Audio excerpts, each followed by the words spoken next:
আসসালামু আলাইকুম রহমতুল্লাহি ওয়া বারাকাতুহু। সবাই কেমন আছেন? আশা করি সবাই ভালো আছেন। আলহামদুলিল্লাহ, আপনাদের দোয়ায় আমি ভালো আছি।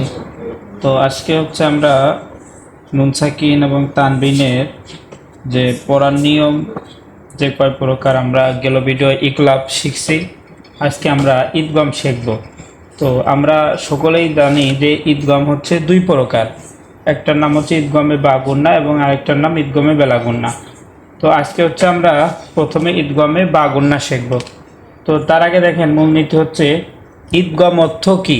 ঈদগম অর্থ হচ্ছে আপনার এখানে দেখেন লেখা আছে ঈদগম অর্থ মিলাইয়া পড়া, অর্থাৎ ঈদগম যেখানে আসবে, ঈদগম আসতে বলতে ঈদগমের যে হরফগুলো আছে, যেরকম ঈদগম দুই প্রকার, ঈদগমে বা গুন্না, ঈদগমে বেলা গুন্না। তো আজকে আমরা এটা হচ্ছে প্রথমে ঈদগমে বা গুন্না শিখব। তো ঈদগমে বা গুন্নার হরফ হচ্ছে 4টা: ইয়া, মিম, ওয়াও, নুন। এটা হচ্ছে ঈদগমে বা গুন্নার হরফ। এখন মূলত আপনারা দেখেন এখানে কিছু আরবি হরফ লেখা আছে, অক্ষর লেখা আছে, ঠিক আছে। তো আমরা এটা নুন সাকিনের কায়দার জন্য আমরা এখানে নুন সাকিন আগে দিছি। দেখেন নুনের উপর সাকিন, মূলত এটা নুন সাকিন বলা হয়।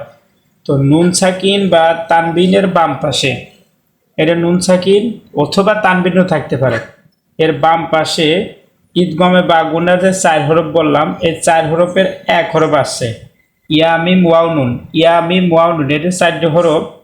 ইয়া, মিম, ওয়াও, নুন, এই 4টার একটা আছে, অর্থাৎ ইয়া আছে। তো আপনি এখানে কি নিয়ম পড়বেন? এখানে ঈদগমে বা গুন্নার কায়দা পড়বেন নিয়ম। তো ঈদগমে বা গুন্না পড়তে হয় কিরকম? নুন সাকিন বা তানবিনের বামে ঈদগমে বা গুন্নার 4 হরফের যে কোনো হরফ আসিলে ঈদগমে বা গুন্না, বা গুন্নার হরফে, অর্থাৎ এটাতে বা গুন্নার হরফে তাসদিদ দিয়া, অর্থাৎ ঈদগমে বা গুন্নার যে হরফ, এই হরফে যে তাসদিদ দিয়ে গুন্নার সহিত মিলাইয়া পড়তে হবে। অর্থাৎ দেখেন আপনার জায়গা পড়বেন হচ্ছে মিম, ইয়া, জবর, মাই, এরকম ঈদগমে বা গুন্না এরকম বলে। তো আপনারা এরকম ঈদগমে বা গুন্নার কায়দা এরকম বলবেন: মিম, ইয়া, জবর, মাই, ইয়া, জবর, ইয়া, মাইয়া, শাউ। তো এখানে আপনারা এরকম পড়বেন রিডিং মাইয়া শা। তো এখানে মূলত হচ্ছে এটা বুঝালাম যে যখনই নুন সাকিন এবং তানবিনের বামে ঈদগমে বা গুন্নার যে 4টা হরফ যখন আসে, তখন আপনারা এই হরফে, মানে বা গুন্নার যে হরফ, এই হরফের উপর তাসদিদ দিয়ে পড়বেন। এটাকে ঈদগমে বা গুন্না বলে। তো আপনারা এখন দেখেন আমার এই জায়গা আরেকটা উদাহরণ দিয়ে এখানে বুঝাইতেছি।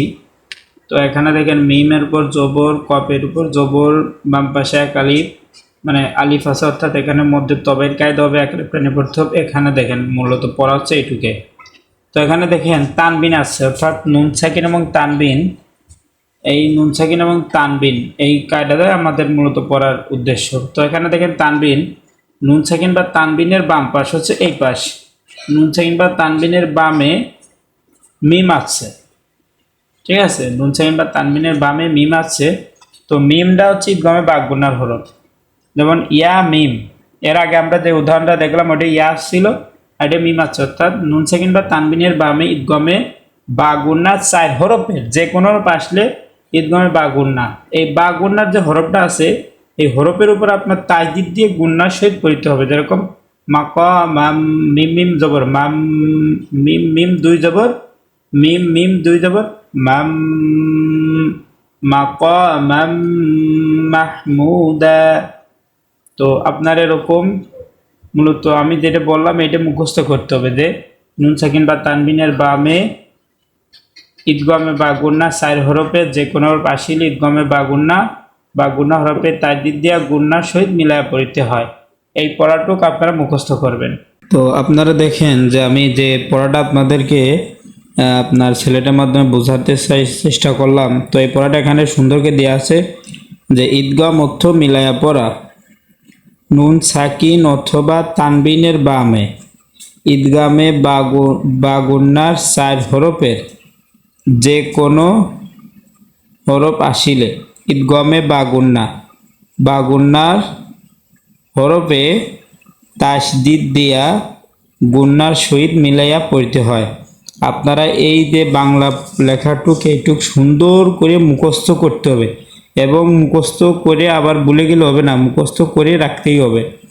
তো দেখেন এখানে এই যেমন পড়ালাম যে নুন সাকিন বা তানবিনের বাম ঈদগমে বা গুন্না হরফ আসিলে ঈদগমে বা গুন্নার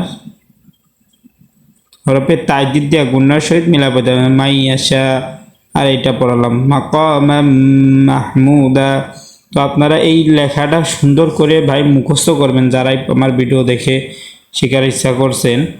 তো এটা মুখস্থ না করলে কিন্তু আপনি পারবেন না, এই জন্য এই বাংলায় লেখাটুক মুখস্থ করবেন। তো আশা করি সবাই বুঝতে পারছেন। তো আজকে আমরা ঈদগমে বা গুন্না পড়লাম, ইনশাল্লাহ আগামীকাল আমরা ঈদগমে বেলা গুন্না পড়ব। তো আজকের মতো এই পর্যন্ত, ভালো থাকবেন, দোয়া করবেন। আসসালামু আলাইকুম রহমতুল্লাহ বরকাত।